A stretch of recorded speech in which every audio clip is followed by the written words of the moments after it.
Hi, and welcome to the next video in my series of how to make a virtual orchestra or multi-panel music video. I'm picking up here from my last video, and link is in the description, where I got all of the audio tracks into the audio editor and synced up. Here I'm going to talk about mixing, and this will not be a how-to for mixing. It's going to be more of a tour for what I did. All right, so the first step, once I got all the parts in, is to get my parts grouped and bussed. So let me talk about that here just for a moment. So I'm going to get all my violin parts dragged together. I think I did that in the last video. And then over here, and you see there's a little divider. Here on the right is my bus section compared to the track section on the left. And you can see here I've made a violin, a viola, a cello, a bass, a reverb, and an Aural Exciter, which I'll talk about a little bit. But what these do is get it so that all of your same things are put under one controller. So if I come down here, I'm going to look at my violins. I have 5 violin parts here, my own plus 4 students that sent things in, and I have their outputs all set to the violin bus. So what that means is I can come over here and control all of my violins with just this one slider. So for instance, I'll start playing here. And I'm going to turn up the violins. I'm going to turn down the violins. And I'll put them back about where they were. And I can control all of the violins from this one slider. Same with the viola, same the cello, same the bass. All right, so that's a very important step for getting the mix done. All right, next thing I do is once I've got all of my parts grouped, I'm going to go through and I am going to listen to each one of those parts individually with the guide track to edit the parts. And I'm going to go over the steps I took to edit parts here just as quickly as I can. And I'm going to use one of my bass players here as an example. All right, let's see. Let's get his track a little bit bigger. So the first thing I do on each one of these, and you can change between things in this software with shift click. So if I want to, I'll talk about this in a minute, if I want to work on his mutes, I shift click his mute. If I want to work on his track, I can shift click his track. First thing I did to every student, and I'm just going to be completely upfront, is I ran them through Melodyne, which is an auto-tune software. So I put Melodyne on them and I set their pitch correction algorithm to 80%. It gets the notes mostly in tune, but still leaves enough variation that it sounds natural like an orchestra. If you put everybody to 100%, it starts to sound pretty artificial. But 80% makes you sound pretty well in tune. It catches most things. But I put it there, and then you got to listen through, because sometimes it doesn't quite catch everything. And so if you have to edit an individual note, you can. The other thing you can do with Melodyne, which is kind of interesting. So for instance, if we're going to start here we're at 39, its auto scroll feature doesn't work very well all the time. So I'm going to bring this on back to here, and we're going to listen to this student just here for a moment. Ooh, let's solo him.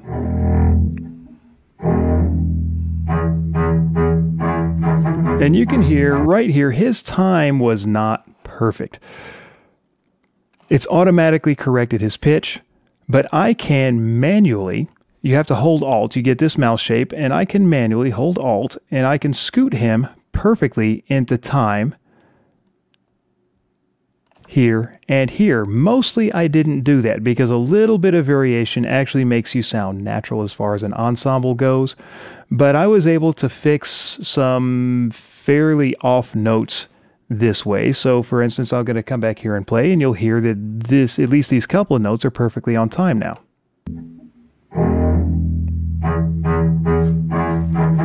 This one's a little bit late. But I'm not going to worry about it. I'm just going to leave it alone, because little things actually just sound natural. But I did that with every student. Went through and checked, fixed what I could fix without having to take too much time, and ran the auto-tune. The other thing I did is I went ahead and set automated mutes and clip volume adjustments for where there were spots that it just didn't quite work out. So if you come up here, when we get to measure 37, he's going to cut out, right? Let me get forward there a little bit, and here we go.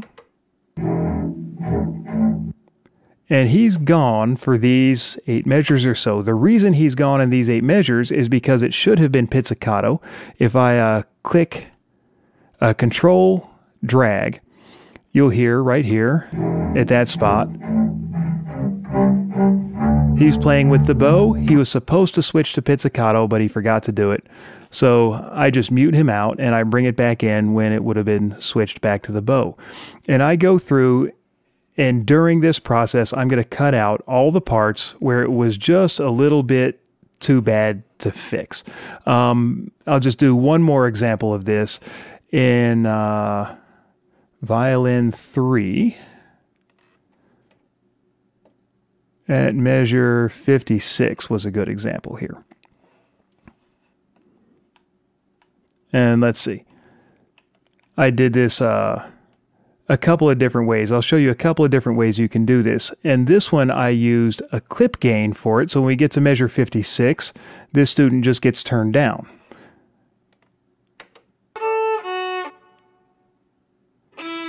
All right, and so why did I have to turn that student down? If I control drag, I'll bring that back up. So just stumbled on the time a little bit, so we've got to pull that out. I think I did this with clip gain versus with an automated mute. You can do the same thing either way. And just quickly to show you how to create those envelopes, you come over here to this drop down and you get automation. You can do an automated mute or clip automation gain. You can do it either way. It accomplishes the same thing. So I go through every student and do that. It's very time consuming, probably the most time consuming part of this process, but definitely worth it for your final product, right? A shift click, bring it back to that other envelope. All right, so once I go through and I have all of that done, my next step is to set panning and volume within the section. So again, if I come back to my violin section here, and if you look at the panning controls, the violins I decided to put off to the left, which is the traditional seating for violins, but you notice I put every violin track a different distance off to the left, from 30%, 38, 60, 66, one of them all the way over to the left. And that just gives you a bit of spread and makes it sound a little bit more natural, a little fuller, and a little richer. And you can also see that I set all of the volumes relative to each other, and that really had to do with the quality of the performance, right? My stronger players got to stay up a little bit louder and a little bit closer into the center, where some players who had a little more trouble, they're definitely in there, but they got turned down in the mix just a little bit. And I did that the same with every section. I set all my violins.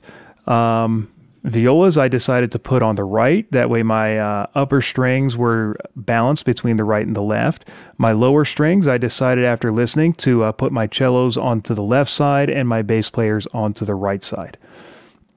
It just sounded a little bit more uniform across the stereo field to do it that way. And you can see again that different players were set at different volumes. And sometimes that had to do with quality of the performance, but sometimes it had to do with quality of the recording as well. So if someone sent in a very loud recording, I may have had to turn them down a little bit. A soft recording, I had to turn it up, or if there were tone problems or other things. All those played into the decisions. One thing I want to show you that I did in the viola part, and I only had one student send in a viola part, so I played a little trick in the viola part, and I took my viola guide track that I recorded, I made a copy of it right here, and I scooted it. I sent it way off to the right, and I scooted it here just a little bit. So let's come up here. I'm going to show you this trick here real quick. Let's see. Control Shift page down lets you jump between these measure number markers that I put in here. So if I zoom in to this spot right here and get this out, so you can see these are the exact same recording, but I scooted it just a little bit, a fraction of a second, a little bit later, not late enough that it sounds separate, but just enough that it gives you a little bit of extra thickness in that viola part. So let's see, for instance, I'll let you listen to that just a little bit. We can start it right here. And I'm going to mute that part and bring it back in a couple of times so you can hear what happens to the violas. And why don't I come over here and I'll solo the violas.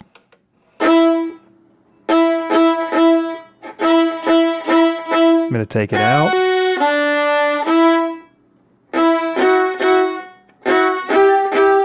Put it back in.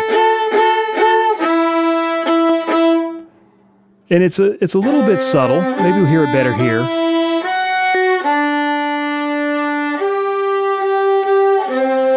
And put it back in. There's just a little more thickness, a little bit of richness that comes in from doing that. And I think with only the 2 viola parts compared to the 5 violin parts, adding that double gave it a little bit of richness and made the whole thing balance out a little bit better.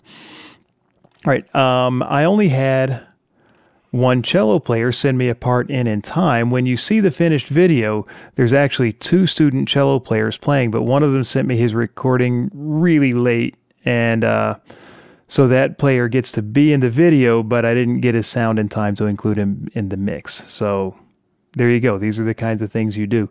But because in this piece, the bass and cello are all the same, I didn't feel like I needed to add a doubled cello part. All right. So that's the next thing, is to get everything balanced within its section. And then over here, once I have the sections balanced out, I came over and balanced the buses. So I set the volume of the violin, the viola, the cello, the bass relative to each other. Now, one thing that I did, you can see that I set them to where I thought they sounded good. These squiggle lines show that there's some automation in these parts. And I'm going to show you how to do that. If you come down here and drag up, you get to the bus section of your upper view. And you can see here on the cello and bass lines, and you create these buses the same way, at least these automation envelopes the same way. You come down here and you pick it and it creates it. There's a spot where there's bass and cello soli. Somehow it just didn't come through. So if I listen, we're going to start listening just a little bit ahead of that, a measure ahead of that. I turn the bass and cello up during that soli moment.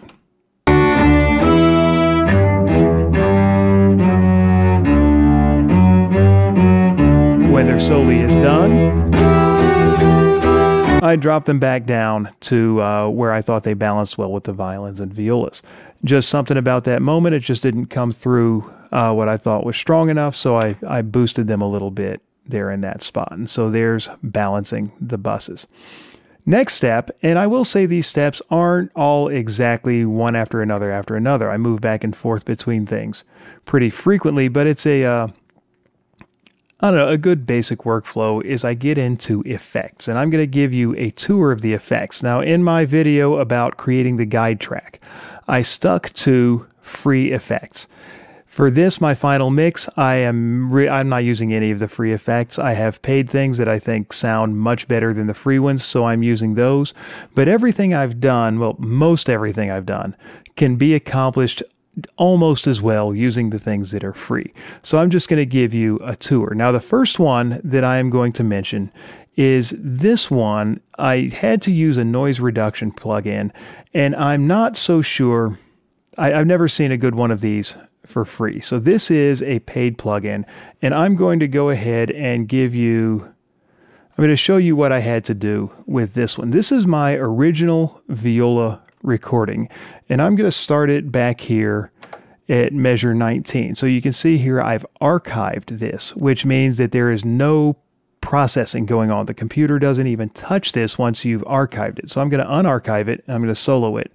This is what I heard when I got the original viola recording, and let's see, I'm going to bring up this noise reducer, and I'm going to turn it off so you'll hear the original viola track. Hear all that noise? It's just a lot of noise and buzz, and it runs through the whole thing. All right, so I'm going to turn this back on, and it gets almost silent. Let's skip ahead here a little bit. Turn it off. Hear all that noise? Stick it back in, and it's an almost perfect noise reduction. This plugin, and this is the Waves company makes this one, just does a fantastic job at getting electrical noises and stuff like that out. So I did run that through the viola part. Now I'm going to go ahead and re-archive this, because something about this plugin, it is extremely processor heavy. And you can't really run it in real time while you're doing a full mix. So I took this and bounced it, which is to say I printed the noise reduction effect into the viola track, which is why when you come up here, Viola Student 1 is bounced. That's because the noise reduction has been applied to this track before we got into the mix. And I actually did that one fairly early on. Next thing is the EQs, and I'm going to talk about the bus EQ here for a moment. In the guide track video, I put the EQ, I used the free one, and I put it in each individual track. Those are turned off now. I've turned those off. You can still see the curves, but you see the power button here turned off. I've EQ'd the entire section together. So for instance, here's the violin section EQ. I've dipped at around 4,500 kilohertz to get out some bow noise. I've boosted here around, low mids-ish, around 700 hertz. And I've cut out all the low end for the notes that they don't use. Really cleans things up. Something you can do to find that bow noise, this is a little mixing trick, is, let's see, if I solo my violins, what I'm going to do is I'm going to take a frequency band and I'm going to boost it really narrowly. I'm going to cut it really narrow, and I'm going to, as it plays, just drag through, and I'm going to listen for the harshness.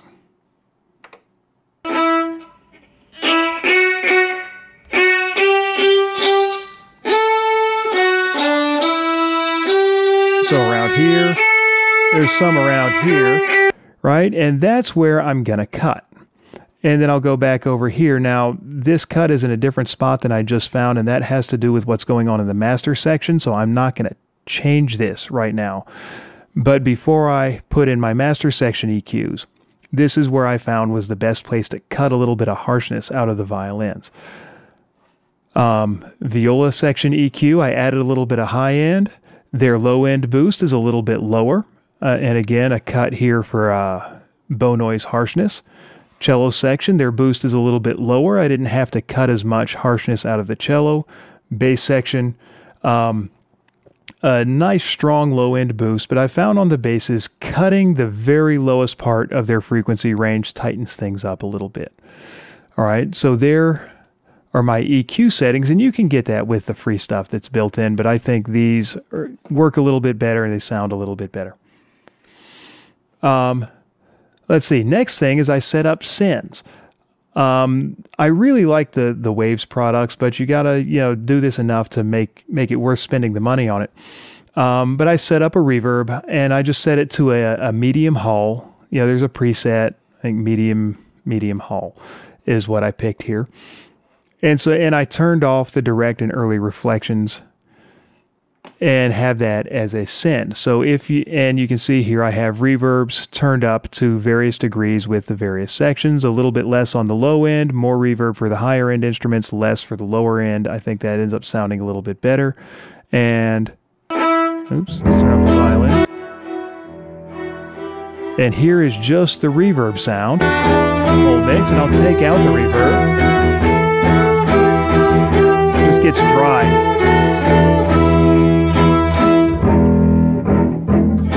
All right, so that just gives it a little bit of space, a little bit of depth. So I put a little bit of reverb into each section, and then I put a little bit of Aural Exciter. There's not a free version of this, but what this does is it kind of creates a certain kind of high-end noise that just kind of brings the top to life. So I'm going to play a little bit of that, and I'll show you what happens in the Aural Exciter.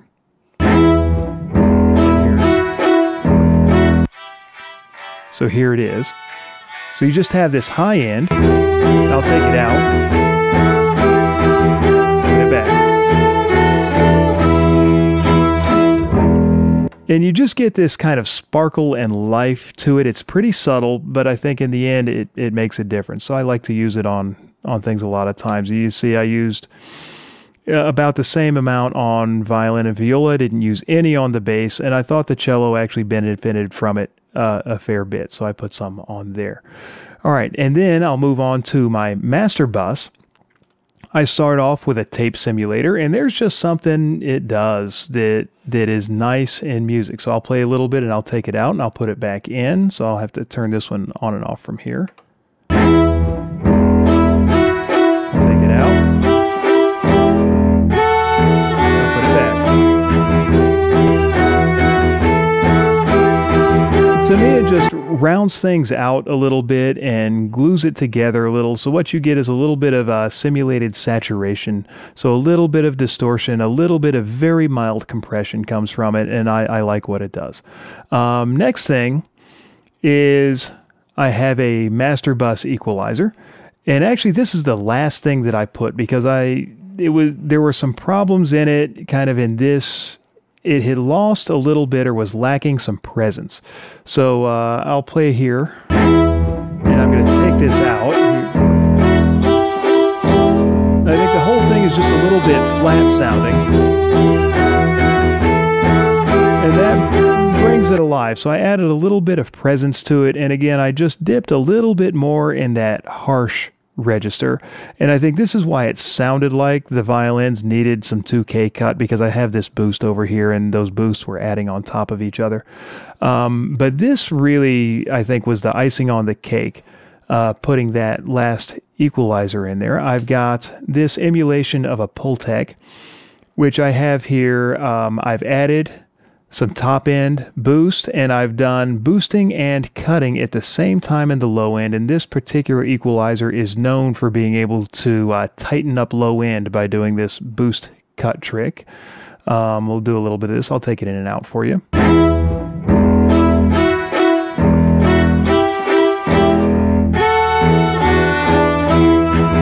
Again, it's a subtle effect.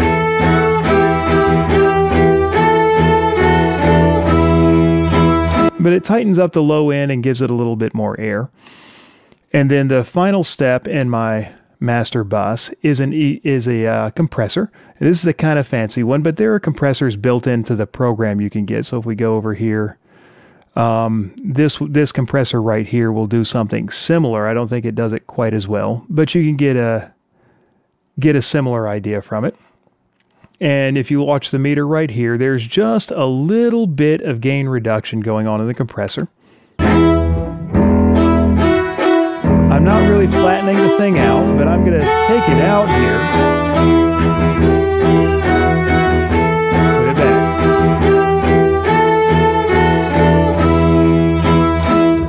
There's just something really nice that a little bit of compression at the very end of your signal chain does to a mix. So I have just a little bit of compressor running at the very end. Now there's this limiter that's in here that I ultimately decided not to use because my mix turned out to be pretty hot as it was. And by hot, I mean, if you watch my meters here, and I have this set just to the very top of the range. I think most of these are set at, yeah, something like this. But that's a nice feature of this program is you can set your meter. You know, I'm up here near the top of the dynamic range anyway, but if I wanted to engage the limiter, and if my mix had been softer all the way through, I would have definitely been using the limiter. So if I pull this down, you'll hear the apparent loudness go up, but at the same time, I lose my dynamic range. So I didn't really have a need to get it any louder, and since this is strings playing, there's no need to limit the dynamic range. You know, we actually want the dynamic range. It's not like this is a rock song or something where you want it just as loud as it can be about all the time. So I ended up not using the limiter because I got pretty good levels on the mix to begin with. All right, so my next step is going to be to export this file. I use that as export. I'm going to export audio, and I'm going to export a full resolution wave file. at 48 kilohertz with a 32-bit depth. And I'll do that later where you don't have to watch me do that on the video. And that's what I'll bring in to the video editor to do the video edit. And I will be back in another video to show you how I put the video together. So I hope this has been helpful, and thanks for following along. Please remember, like the video, subscribe to my channel if you found this helpful.